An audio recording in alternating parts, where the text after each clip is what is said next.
Welcome to Rock Solid Radio. I'm Linda Hutchinson, the Executive Director of Rock Solid Families. And I'm Merle Hutchinson, President of Rock Solid Families. And we are excited to have you join us as we talk all things faith, family, and fitness. A special thanks to Maxwell Construction and Mansfield Insurance Agency for their support of Rock Solid Radio, building a stronger community one family at a time.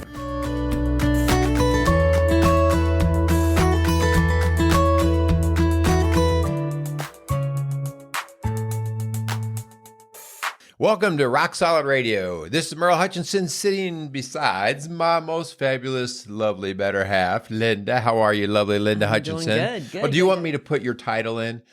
Executive Director, Linda Hutchinson. There you go. You can be the MC. Yep. Yeah. And so, hey, we just want to welcome everybody to the show today. I feel like this is an overdue topic, not necessarily just from our perspective, but for our country's perspective. Yeah, absolutely. Yeah, we definitely want to talk about something that I think is kind of an underused topic today, and definitely something we need to be focusing more on, and that's gratitude. Yeah. Talking about gratitude, I don't, as I was writing this, I was like, oh, this is going to be a feel-good, touchy kind of show. And I'm always like balancing that. I don't want to be too much. I don't want to chase men away. I want men to listen to our show. Men can't be grateful? No, they can't, but it's got to sound different. Be manly gratefulness. Right, can't be, oh, I'm so thankful for how beautiful you are. You can't do that with men, right? Wow. And so part of this is just really digging down deep and just really looking for appreciation and what you have in your life and what that. Am I here to stroke your ego? Is that what you're here for today? Well, if we want to go down that road, I'm certainly not going to get in. Is that what the show's about? I'm not going to get in anybody's way here. If you want to go, how great thou art. Do they know that that's a song you want sung at your funeral? That song, I know you always say that's about me. It's not about me. But you always sing it as if it's about you. Well, when I was 18, I was singing it like that because I thought it was funny around the house. And now somehow I cannot go to a wedding or a funeral or a church service and hear that song and not think about you wanting that played at your funeral. Well, but see, you've got it all turned around now. That was BC, and now that, BC. I am now AC, I know that the song's actually for him, not for me. BC meaning before Christ? Before Christ, yeah, before Christ. Hey, we are getting off subject, Miss Linda. Very much we need to get on task. So, honey, let's talk about gratefulness, and let's start with some personal application. So, for you, what is something that you believe you need to be more grateful for? Hon, working in the ministry that we do, Rock Solid Families, we see busted up marriages, broken families, drug addicts, crime. We see that comes through our door. And usually by the time it comes through our door, it's reflecting a lot of pain. That's what got them there. Sometimes we are the last resort. And so that brokenness is something that makes, I think you and I talk about this, how often we have taken for granted what we grew up with. Yeah. And I don't want this to go down any conversation of privilege or anything like that. Because I want to talk about the idea of just being thankful for whatever it is that you have. And be content with that. And be content with that. But the thankful, my parents divorced, as I've mentioned before on the show, divorced later in life. After 30-something years 30-some years. And so I could have lots of reasons, and we did. We were upset, angry, questions unanswered, lots of stuff like that. But by and large, there were so many incredible things that my mom and dad did and still continue in the sense of now it's passed into the next generation. Me and my brothers and sisters, we all harass each other quite a bit. But, we know... all five of us have been married more than 30 years. Yeah. That's crazy. And I think, so there's... I've just never always said thanks for that. I never appreciated that, family means everything. And now that we work with broken families, I know that this is a big thing. So I think the assumption on my part that just assuming that everybody kind of has that or gets that is just a very false and dangerous assumption. And so that's one of the things that the longer we work in the world that we do, and again, we've been in the counseling world for 30 plus years each, it's one of those things that maybe it doesn't hit you instantly, but you watch the erosion. And, it has really helped shape a lot of my beliefs on policies and programming in terms of protecting the family and making sure that families or whatever we can do to keep a family solid. Yeah. Yeah. And neither one of us grew up with a, Cleaver family. It wasn't, Pollyanna. There was definitely good and hard times, but, we both see the value of what our parents gave to us. Yeah. So how about you? I mean, is there a particular area that you feel like you haven't given it the credit? Yeah. Again, this is not about me, okay, so I don't really want you to. Good, because I'm not really going to use you as an example. You're not. You're not. But I am going to use. Okay, well, that's humbling. No, I think for me, if I reflect back on where I need to be more grateful for, I think it's for our 3 youngest kids who we adopted 5 years ago this next month. And, as I was picking up the dirty socks and I was turning off the lights for the 1,000th time. I think I may have even heard you. Oh my gosh. And I was belly aching a bad word to use? I was closing cabinet doors and closet doors, turning off lights after they left for school. It's like a tornado hit every day when they're there. And as I'm complaining about that, I almost had this knee-jerk reaction from the Lord saying, but look how far you've come. Look how far they've come. Look how far your family has come. And so as I was having a moment of those kids driving me crazy, it was like the Lord reminded me to be grateful for the family that we do have and the love and the unity and the blessings that have come from the last 5 years. As tough as it's been, and it's been tough, that there has been so much blessing, and I need to focus on that more, not the shoes out and the doors open and the lights on, that kind of stuff. So I'm guilty as well. I think and I think that's going to be a lot of our conversation, because your brain can go into a lot of places, and you just really have to try to figure out why you let it go there. And we better pay a few bills. Okay. So I'd like to thank Mansfield Insurance Agency. They have built a reputation in business built on caring, listening, and protecting their customers. Mansfield Insurance Agency began in 1981 by Jim Mansfield and is dedicated to serving individuals and businesses in Indiana, Ohio, and Kentucky. So if you have an insurance need, call Mansfield Insurance Agency at 800-230-3927. Yes, we also want to thank Maxwell Construction, which was founded in 1988 by John Maxwell. And since that time, Maxwell Construction has grown and expanded to be one of the most recognized commercial construction companies in the tri-state area. And so if you have any kind of commercial construction needs, call Maxwell Construction today at 812-537-2200. All right, very good. So we also have some announcements and different events coming up that we want to shine a little bit of light on, bring some attention to. One of the things, both, you and I, Linda, are both involved in our pregnancy care centers or Reach Out Pregnancy Care Center in the Harrison area. I'm in the Lawrenceburg area, and we believe very much in the sanctity of life. We very much believe in giving those a voice that don't quite have a voice yet, and the unborn is part of that. And so, but the Pregnancy Care Center does far more than just talk about saving lives. They just provide a ton of good medical care. And I think a lot of people just don't realize and family support. And that's why we're involved. Yeah. Like I work with the men there. Yeah. So the idea that I just get to come in and do some counsel with men. So it is a resource that is underutilized in our area. And so, but one of the things that is important is just keeping them funded. And so Pregnancy Care Center down in Lawrenceburg has their virtual banquet that is going to be held September 7th that week. And it's virtual, so everything's weird, okay? COVID. It's COVID. But if you are interested in just seeing how you can support the Pregnancy Care Center, you can go on to their website, which is supportpccindiana.org. And they will, you can see there, it's got everything, the information about the virtual banquet, all other different classes they offer, resources they offer. So that's a good place. That's supportpccindiana.org. Yeah, we are so thankful for those nonprofits in our area.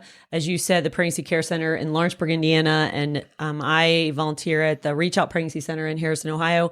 But both of those and all of our pregnancy centers are just kind of a hidden gem of resources for families, for moms, single moms, for young dads. So we hope that you'll tap into that. Hun, we also have classes going on here at Yes, we do. at Rock Solid Families, 6 days a week. Oh, you mean fitness classes? Fitness classes, yes, fitness classes. And so I teach a Monday, Wednesday, Friday morning class at 8 a.m. and you teach I do an evening class Tuesday, Thursday from 7 to 8 p.m. And a Saturday morning, which is our Strong Dads just for the guys. class. And that's just for the men. And that goes from 8 to 9:30. That's actually a combination of a workout with a Bible study for our men. And that's a great opportunity there for our young guys. Actually, I have... It's a wide spectrum of guys that come in there. So it's really cool. And, you know, people have asked, why fitness? And really, we believe in mind, body, and spirit. And we feel like they're all interconnected. They're all equally important. And when one's failing, the other ones suffer. And so we want to really work on all three. Okay. Also, we want to just ask you to, you know, if you believe in this mission of strong and healthy families, that you would help spread the word, you know, share these podcasts, share our website, you know, refer people to us, which many of you guys out there are doing already. And we thank you for that. But pray for our ministry because there's definitely an attack on faith-based organizations and what they're trying to do for the kingdom and our nation. And so we have got to band together and to support one another. Yeah. And so, you know, the encouragement through words or even communicating with us through our website, which is rocksolidfamilies.org. Those are just greatly appreciated. Man, helping us out. The encouragement side, there's actually a physical way to encourage us in the podcasting. That's just to give 5-star ratings because, you know, that helps just get the message up to the top of the search board so that we can, you know, reach out to farther places, more places. So that's important.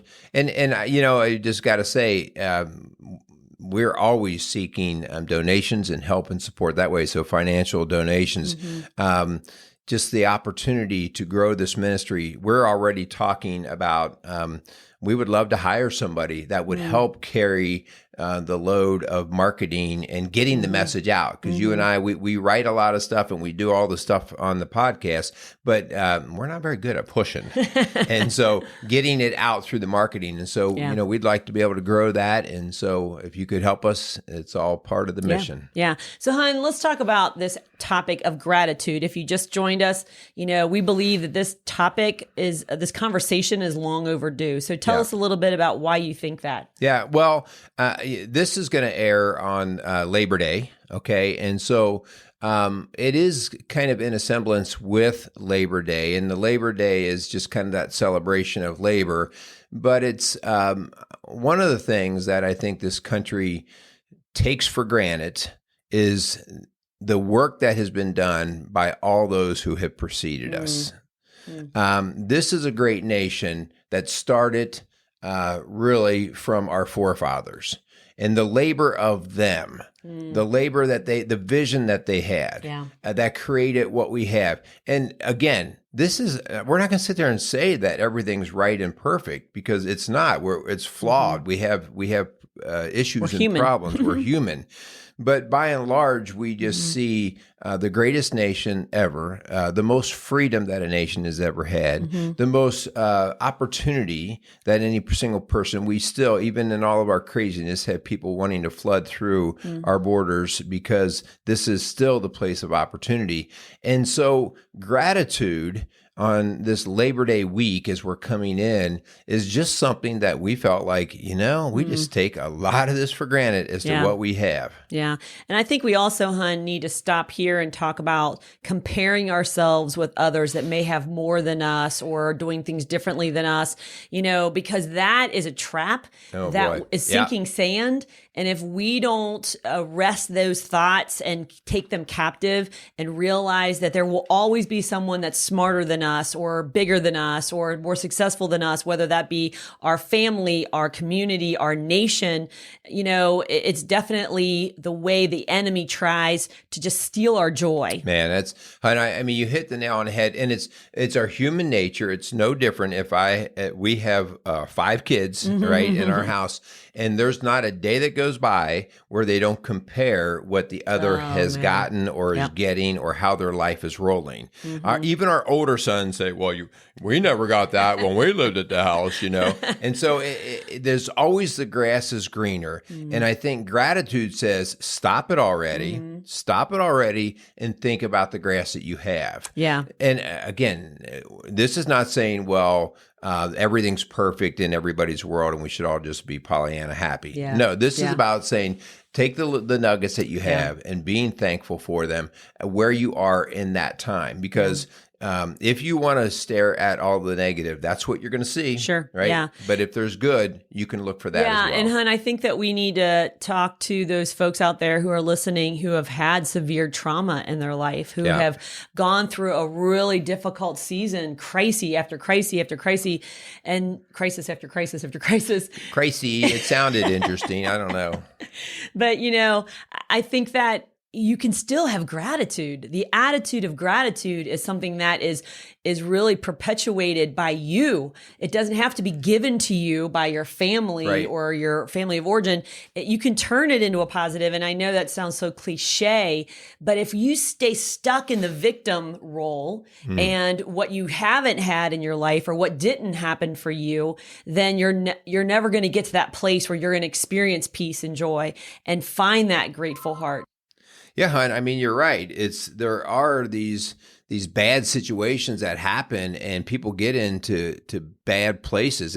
But I really want to be careful with that because it's that whole idea of we could all find junk. We could all find bad things. And as you said, on that comparison game is extremely dangerous. And I think part of what made us gravitate towards this show today is we've known some people that have every right to be completely mad and angry at the world, to be mad and angry at God. I mean, anybody would say, "Wow," I look at like the Holocaust survivors. Okay, I recently listened to Rose Schindler, who was from Schindler's List, and she was the wife of Schindler, and she went through all of that, the concentration camps, the uncertainty, the hurt, her whole family was destroyed.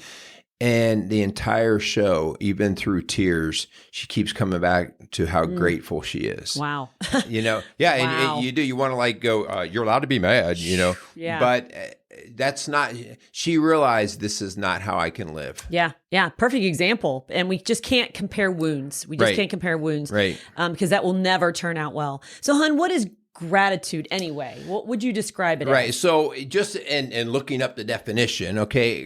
Did you Google it? I did. I mean, if I have to be honest, yeah. And it's just being thankful and showing appreciation and kindness, okay?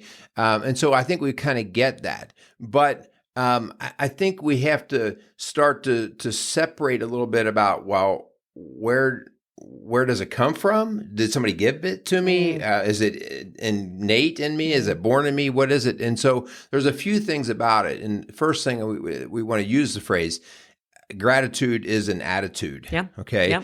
And an attitude is something that we demonstrate or we act out. Okay. So oftentimes you say, you've got an attitude, Merle. And that you're not saying an attitude of gratitude when you use that phrase with me, but it's how I'm acting. Right. And it's a choice. You have a choice. You have a choice. Right. And so the contrary to that is you could choose to not be thankful. Yep. You could choose to grumble like I did the other day. To grumble. Yes. You choose that as well, even though you say, my kids make me angry or my kids make me upset or no, you choose to allow your kids to do that. And I think understanding where the control lies is where gratitude starts. Yeah. Yeah. You're not the victim from other people. You're not the victim of the government. You're not the victim of the police. You're not the victim of your school. You're not the victim of your church. You have a choice in how you're going to handle handle the attitude. Right. And so gratitude is an attitude. It's also a perception. And I know you and I know these people who their glass is always half full, not half empty. And so, but your perception can be your reality. I mean, if you allow that to be the case. And so, hopefully we're going to choose an attitude of gratitude. But why gratitude? Because honestly, hun, you're not seeing a whole lot of that in the news and in your community and in the schools, right, on social media. It doesn't seem to be the norm right now. Yeah. So, well, I don't know about you, but, I kind of like happiness. Mm-hmm. I kind of like success. I kind of like enjoying life. And so when we look at, especially the folks that walk through our door, depression and anxiety runs extremely high to the point where we often get people that walk through our doors that use phrases like, I don't have any hope. I've lost hope. I'm miserable. I'm not sure what the next day is going to bring for me. And so it's that emptiness that makes people just finally want to throw their hands up and go, why? Okay? You know, hon, and I can't tell you how many couples who have been married 10, 15, 20, 25 years who will walk in and say that I have been miserable for all of those years. Yeah. And I'm like, really? Like, you would say that your marriage has been miserable for 15, 20 years. Like, wow, you couldn't find a grateful moment in there, you know? And so you just got to really think, okay, is that an attitude? Is that a perception? Or is that reality? Yeah. And perception is reality, right? For all of us, when we, basically our mind gets going down that road. And so we do want to talk about grabbing hold of that perception and steering it, because it is our choice. And that is so empowering. That's why everything we talk about here at Rock Solid is, well, what are you going to do about it? That's a cool phrase when it comes to helping yourself. Yeah. I knew we were going to do this show, and I really should have brought my journal, because I do a journal. I've done a journal for almost 20 years. And so I've started one every year for 20 years, but usually by January 2nd, well, I don't do it yearly. I just, however long it lasts until it's full, and then I get another one. But the last one I bought, which was like in February, I found this at Hobby Lobby, and it said, start each day with a grateful heart. And it's so funny that the journals I pick kind of have a theme for the year. And so really this has been my theme of, gosh, I just want to focus on what I'm grateful for, what God is doing. I don't want to miss it because I'm grumbling. Well, hon, there is interesting, everybody always wants, fact-based and data-driven decisions. And some of these things you go, well, I think gratitude's good, but they've actually done research on that. And Psychology Today had an article in it where they went back and referenced a group of psychologists back in the early 2000s. And they had basically the same assumption that you and I are talking about, like, well, gratitude probably would make your life better. And so they actually found some ways to test it. And the testing was just simply that they wanted them to keep a diary or a journal and just write down things that they were happy for. And they did it for like a week. And in that week, at the end of the week, they just did a general assessment, and everybody improved. Okay. But it wasn't that substantial. And they thought, well, let's do it longer. So they did it to 2 weeks. And then they actually thought, oh, okay, that was even better. And then they did it for 3 weeks. And at the 3 week, they actually made them write every day in the journal. And in everyday journaling, and they had to have gratitude as their theme, like you just said. And when they did that, they actually found that not only did people view life better and they had a better uplifted mood, but they had a decrease in aches and pains. Wow. Their sleep was improved. Their anxiety was dropped, those kinds of things. So they're actually like physical symptoms started to get better. So anyway, I mean, there is actual research behind this, and it's stuff that we kind of know it, but now we just have some proof behind it. Let's talk about the work world, okay? Because honestly, I believe gratitude leads to a greater success in your life, whether it be at work or church or home, because those are the kind of people you want to be around. Absolutely, I mean, if there's two people on the chopping block and they're doing layoffs, I'm not talking Why about. Why are you looking at me like that? Like, Rock Solid Families is going to be looking for a new partner. No, but I'm talking about like if there's layoffs and you have a person whose glass is half empty and a glass who's half full, I'm going to pick the glass glass half full kind of person. Yeah, absolutely. Because they're going to bring about an environment in our workplace or our home life or church or whatever that's going to be more positive. Yeah. I want that.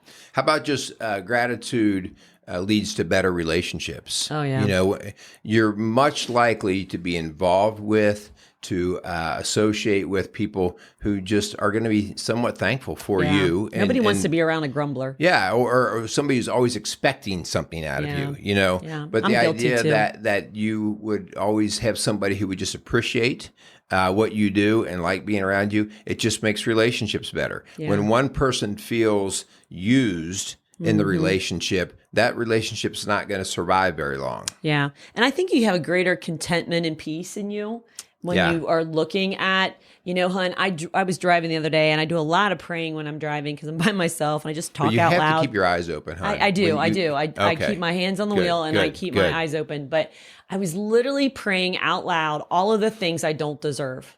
I literally went through a list of the things I don't deserve. And I'm telling you, I was like, wow, I don't deserve that. And I don't deserve this.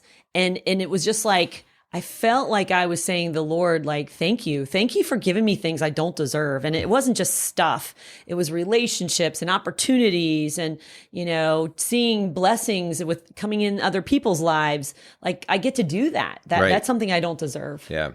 So let's talk a little bit about the ultimate in gratitude, because I think if we miss this point, we will end up getting frustrated, because gratitude towards people is extremely important. Okay. It's what helps us relationships. It helps us at work. It helps us in all these other areas of our life. But if we don't ultimately have a gratitude, a thanks for God, then it's misplaced, because it's placed in people based off of their actions and behaviors and what they do. Yeah. And so when they let us down, we get frustrated and get then grumbly. we feel used. Yes. Right. Yeah. Like then we're like, do we want to hold back? And understanding the faith part in God, we oftentimes feel like God lets us down. Right. I mean, like, God, why aren't you answering this prayer? But stepping back and getting that bigger picture of God's nature and of God's picture, and being thankful for who God is, what God is in your life, how that incredible being of God is. Wow, that starts to put things in perspective. And I think so. All those gratitude things are awesome, but ultimately having a thankfulness for God and His creation and how this all rolls out, and for Jesus Christ, and just the message of hope that is. Now it starts to get grounded, because when people disappoint, I always have a foundation in God. Oh my gosh, we just talked about this in our ladies' Bible study just the other night, about putting our hope and our worth on other people and how dangerous that is. And so it was a great discussion, because they're like, well, I want to trust people. I'm like, yeah, you want to trust people. People earn their trust, but ultimately they're going to let us down. And so in some way, some form, if we don't take them off the throne and put the one true God up on there, you know, we're going to be set up for failure. Yeah, yeah. So, and God actually desires our attitude of gratitude. Oh, because that's how we establish that connected relationship, that we're actually expressing back that we desire Him. So, you know, that's something that when we turn our back on God, He's a jealous God. He is. Right? He will not compete. Yeah. And God's word reminds us that over and over and over again. I mean, there is so much scripture. I mean, if you just look up the word grateful or thanksgiving, you know, gratitude. Gratitude. It's crazy how many verses remind us to keep focusing back on our eyes on Him. And that's what's going to give us that heart full of joy and peace. Yeah, it's summing it all up in 1 Thessalonians 5:18. Give thanks in all circumstances, for this is the will of God in Christ Jesus for you. Ooh. I mean, no, I don't want to. Yeah. You know, that's how hard that all is in all circumstances. And God is just making this statement here, like, no. Just trust here. Give thanks in everything. In the darkest of days, there's a brightness that you can find. You know, and I've told this story before, but my grandmother, Sylvia, was that person. She was. Her house burnt down, and she's like, "Well, I don't have to clean up my stuff in my attic." Yeah. She totaled her car, and she's like, "Well, I guess, you know, that will keep me off the road and keep everybody else safe, because she knew she was dangerous, you know? And so it was just crazy. She lost her husband before she passed. She lost her daughter before she passed, you know, but yet she always saw the blessing behind it, so she gave thanks in all circumstances. Yeah. So, hey, we want to wrap it up, but I think in speaking to all of you folks out there, the idea that you would just be a little bit more mindful this week. So our challenge is to take a little bit of time, and you know, the world is crazy. You can listen to the news, you can talk to people on Facebook or whatever, and you definitely find things to grumble about. Stop it, okay? And so the challenge this week is to take a look around and see what you can be thankful for. Just as you said, hon, like the things that you didn't really do anything to earn that or to get it, but you had a blessing. You didn't choose your parents and you didn't choose a lot of these things, but you were blessed by them. So, and then I'm even going to say, go so far this week to set up a time, like whether it's your prayer time, whether you set a little alarm when you're driving, to just cycle that back through, that you are going to start looking at the good things, even in dark situations. Yeah, absolutely. So as we close, we want to thank again our sponsors for today's show. A huge thank you to Maxwell Construction and Mansfield Insurance Agency. Please let them know that you're grateful for this programming and making a difference in our community. This was an important show, and we hope you'll share it with your family and your friends. All right. So we want to thank you again for listening to Rock Solid Radio. If we can be of any help to you, you can reach out and get us at 812-576-7625, or you can email or look at our website at rocksolidfamilies.org. This is what we do. We like to work with families and marriages and just overall wellness. So feel free to reach out to us. So we want to thank you for listening to Rock Solid Radio, building a stronger community, one family at a time. Make it a great day. Thanks for joining us for another episode of Rock Solid Radio. For help or more information about what you've heard on today's show, contact us at rocksolidfamilies.org or call us at 812-576-ROCK. That's 812-576-ROCK. Again, a huge thanks to our sponsors, Maxwell Construction and Mansfield Insurance Agency. If you have questions you'd like answered on our show, or you want to chime in on something you heard, go to our Facebook page, Rock Solid Families. We'd love to hear from you. Don't forget to tune in next week for another episode of Rock Solid Radio. I'm Linda Hutchinson, and for my husband Merle and I, thanks for tuning in to Rock Solid Radio, building a stronger community, one family at a time.